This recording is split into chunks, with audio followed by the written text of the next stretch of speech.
welcome to another video. We are getting ready, and while getting ready, I'm gonna talk about the sacrifices that I'm making now in order to look my best this summer. I hate doing like summery get ready content, but I feel like that's what motivates people the most, because I know that's what motivates me. So that's just what it's gonna have to be. And obviously when you have these big goals, you have to make sacrifices, unfortunately. And for me, especially when it comes to like food and fitness, for some odd reason, the closer that it gets to like a date, whether it's a vacation, a birthday, or whatever it is, the easier it is for me to stay consistent. And I think that's how it is with a lot of people. But most people get told what to do, what not to do, and then they fall off. My goal for this summer, honestly, I'm not trying to get as small as I did before. If you go and look at some of my old fitness content, I honestly was just trying to get very small, very skinny. And then when I got there, I enjoyed it for about a couple months, and then I was like, okay, I don't like this. And even looking back at some of my pictures and videos from when I was trying to get super small, I hate that I was trying to get that small. Like, why? I've already been there and I don't want to get back to that place. So this time I feel like I have enough time to really sculpt my body to how I want it to be. And I love how my body looks right now, and I love that I'm not going into it from a place of like self-hate, which is how I was before, which can motivate you too, but it's draining when you're coming from a place of like, I hate how I look, I don't want to look like this no more. It could be really draining and discouraging.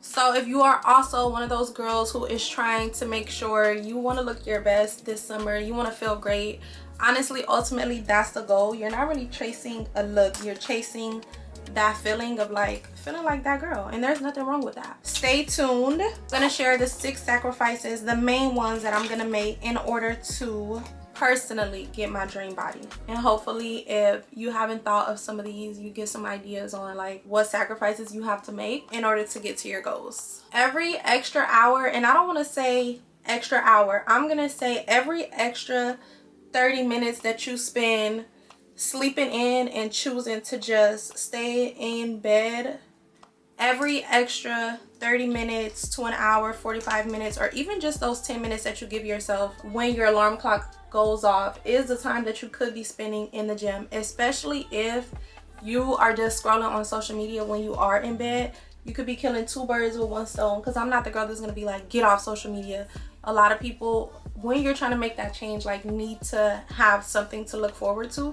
So if that's what it is, and that's just what it is. But scrolling on social media in bed when you can be on the treadmill getting your steps in, honestly, you got to be real with yourself. And that's what I've been doing. A lot of the times I'll stay in bed and snooze my alarm and just get on my phone, and it's like I could be doing this on the treadmill, and that's kind of what will get me like into the gym. So the first sacrifice that I am making is not staying in bed. If I set my alarm for 5 a.m., I am getting out of bed at 5 a.m. I've been listening to the 5 a.m. Club on Audible. If you haven't listened to it, it's a really good read, and it does put things into perspective, especially when the other side of the world is already up, making money, already at work. Like, people are up, and I think that puts a lot into perspective for me, because it feels like it's just me when I get up in the morning until I actually get on the road and I see, damn, everybody's been up. Like, people are already at the gym working out once I get there. People are sometimes even leaving the gym when I get there. So it's like, you're still stuck in bed for what? I am no longer sleeping in. That is wasting time, and I don't have time to waste, especially with summer being 12 minutes away. So whatever time you say you're gonna wake up, you need to wake up.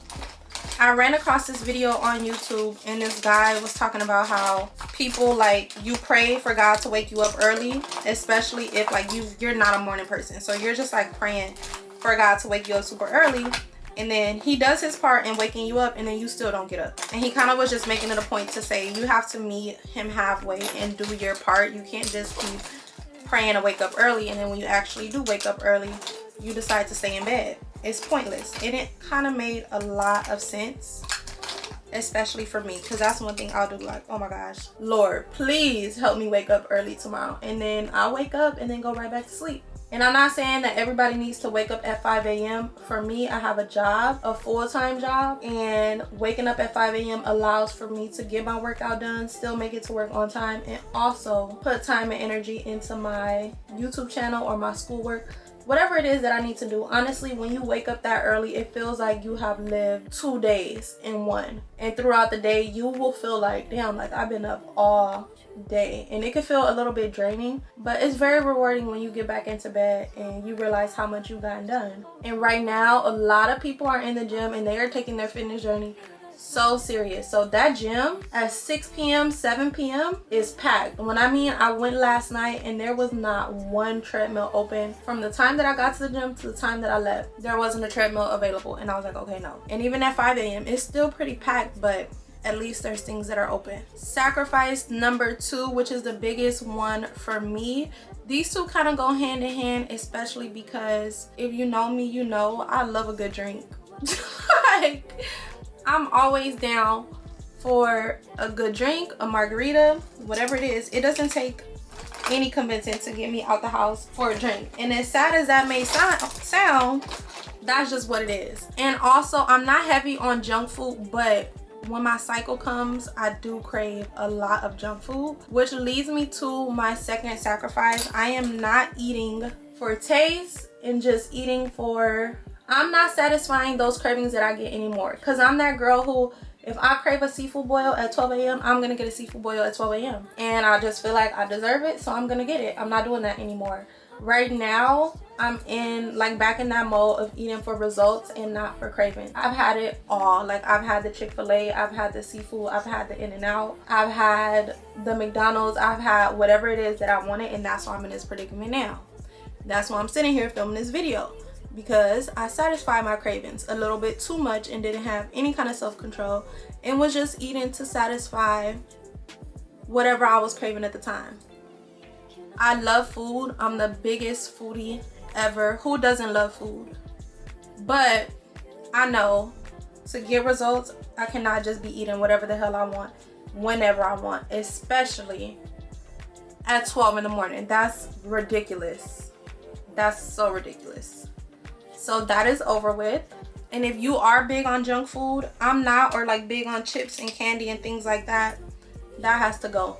That has to go, at least for the time being. And I know a lot of people are like balance, balance, balance. You can have balance and do like 80-20 and all that stuff, but I feel like at the very beginning you need to be a little more strict in order to see those first like 2-week results, and then you can go into like, okay, now I want to wean in some of like the chips and the junk food and stuff like that. At least for me, that's what works best for me, because the results is what keeps me going. I don't know about anybody else, but once I start seeing results, baby, you can convince me to get a seafood boil, a margarita, nothing. As soon as I start seeing my waist slim down, clothes fitting a little bit better, I'm locked in again. So if you can just say no to it, all the margaritas, the junk food, everything, for like a good 2.5 weeks until you see those initial results, it'll become addicting and you won't have to be as strict, even though obviously that's what's going to help you. But if you just have to have the chips, at least wait it out until you start seeing some results and you see that the shit actually works, and it's not going to be as hard to say no to whatever it is doesn't align with your goals. My next sacrifice, which for some people this may be too much and it may seem like a lot, but if it's not a birthday or a life like celebration or achievement, I'm not doing it. Especially if it involves partying and going out and get drunk, I'm not. I just am not going to put myself in situations where it's going to be difficult for me to stay consistent. Usually, like I just told y'all, I won't say no to a good Taco Tuesday. I'm saying no. Like, if we're not celebrating a birthday or some kind of achievement, I just can't do it. There's no reason. Honestly, it's a waste of money and it's just pointless partying. For what?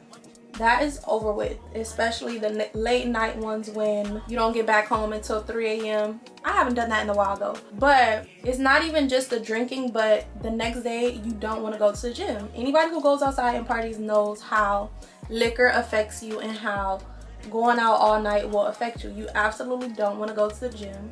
You don't feel like waking up. You feel like shit the next day. Like, you feel so unmotivated, and I can't afford that right now. Like, I can't afford to do things that are gonna cost my motivation. and my discipline. So unless it's a birthday or we celebrating something, I'm not going. I'm not just doing the pointless partying and going out and getting drunk for absolutely no reason just because it's Tuesday. No ma'am. And I don't even know how I got to this point. I'm just gonna make it easier on myself and stay my ass in a house where it's home cooked meals, nothing but water and green tea. The next sacrifice that I'm making, which I have been doing for a while just to get myself there and say, okay, you went, you got the workout done, but non-intentional training is not doing anything for me. And obviously I know that it's not, but when you are in that era of like not going to the gym for a while, like you think that you're taking a day off and then it's been 3, 4, 5, 6 months and you haven't been to the gym since. When you're getting back into the gym, it's easy to just say, okay, I'm just gonna do the treadmill this week. And sometimes that can be costing you your results also because you're not training with intention and you're just going in there doing whatever. So I will not be doing that anymore. I was doing that at first. Like, I'm just gonna give myself some consistency and get in the gym and just get on the treadmill. But now I am following a workout plan and an eating plan also, just to be more intentional and actually see some results and not just do the easy stuff, because it's easy to just go in, get on the treadmill and then leave the gym. It's harder to go in, do what I actually know that I need to do, like go on the treadmill for 30 minutes and also lift my weights. I know that I should be doing that, but taking the easy way out is gonna cost me my results, and I don't want to do that at all. So actually training and going into the gym with intention and with a plan that you can track and not just going in there doing whatever is the next sacrifice that I'm making, because those workouts can be so comfortable to where you don't want to do anything else. And as we all know, your brain will try to trick you into staying comfortable for as long as possible because it doesn't know the difference between a girl who is just trying to go to the gym, get herself together and live a healthy lifestyle than a girl who is practically being chased by a bear. Your poor little brain does not know. So it's up to you to make that sacrifice. I feel like this is really, really bright, but the next sacrifice, which I feel like is one of the biggest ones, especially as somebody who took a very long break from the gym, a lot of like my thinking that I've been having, especially telling myself that I have more time than I actually do, which is basically just putting things off. Of course, my camera decides to die right when we get into the good part. But like I was saying, the next sacrifice, especially if you've taken a while off the gym and you've already gone, like, you know what you need to do. I feel like we all do. But a lot of the times when these habits like go away or we just stop focusing on the gym as much, you'll lose that kind of healthy lifestyle mindset. It goes away and you kind of forget about what it actually takes to get there. And I feel like that was me for a while. It's like transitioning from thinking that you have so much time and constantly starting something and stopping it and saying you're gonna get something done and then you never do. The last sacrifice will be sacrificing my old, well, not old, I guess the mindset that you have before you actually start to stay consistent, especially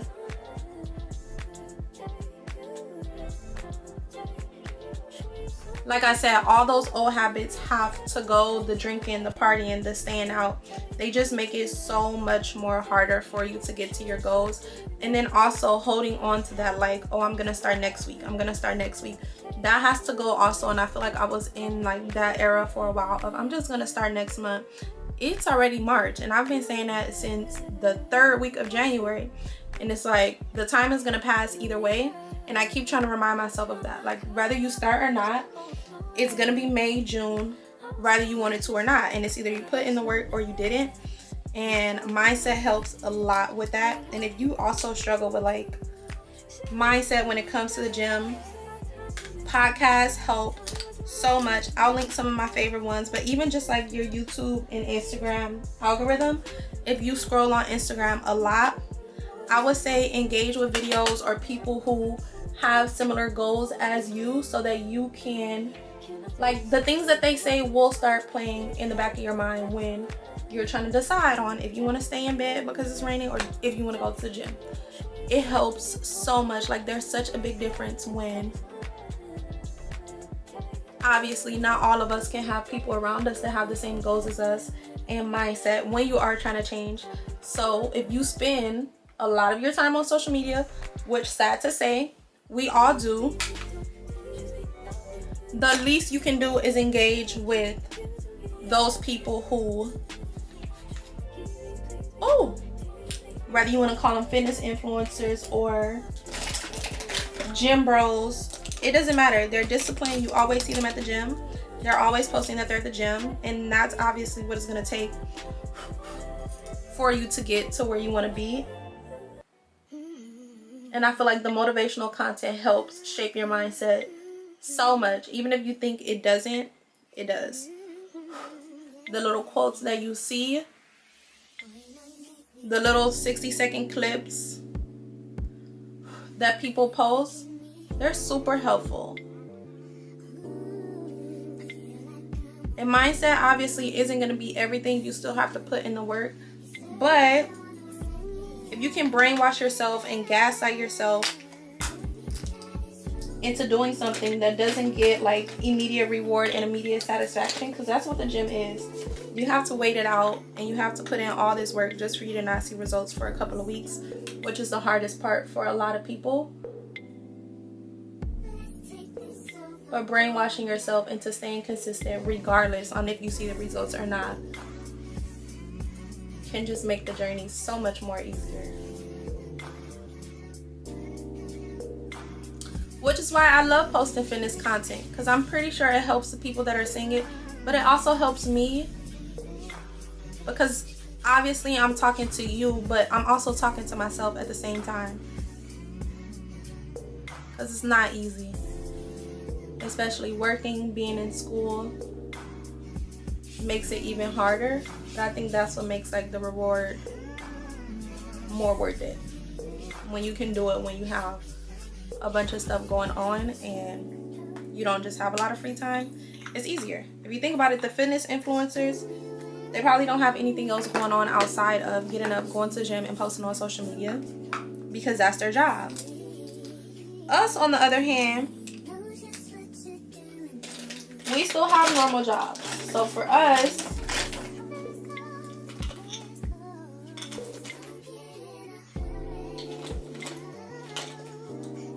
still being able to do it when you have a whole other life to live is a lot more satisfying than only having to go to the gym and then you can go back home and get in bed. Of course it'll be easy to go to the gym when that's all you have to do for your day, in a day. Nothing else. Just the gym. You don't have to cook. You probably don't have kids. It's just the gym for you. No school. No other job.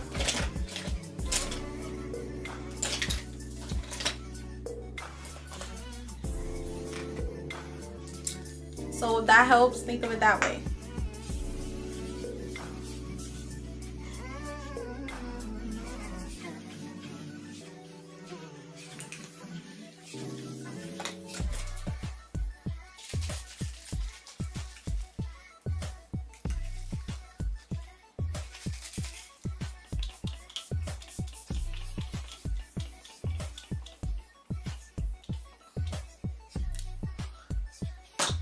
That pretty much wraps up my little get ready with me in my makeup video. I actually really enjoyed being able to sit down, get ready, and still talk about fitness while looking cute. If you enjoyed this video, please put it down in the comments below, and whatever sacrifice that you'll be making, even if it's one that I didn't mention, put it in the comments. For now, I will see you in my next video.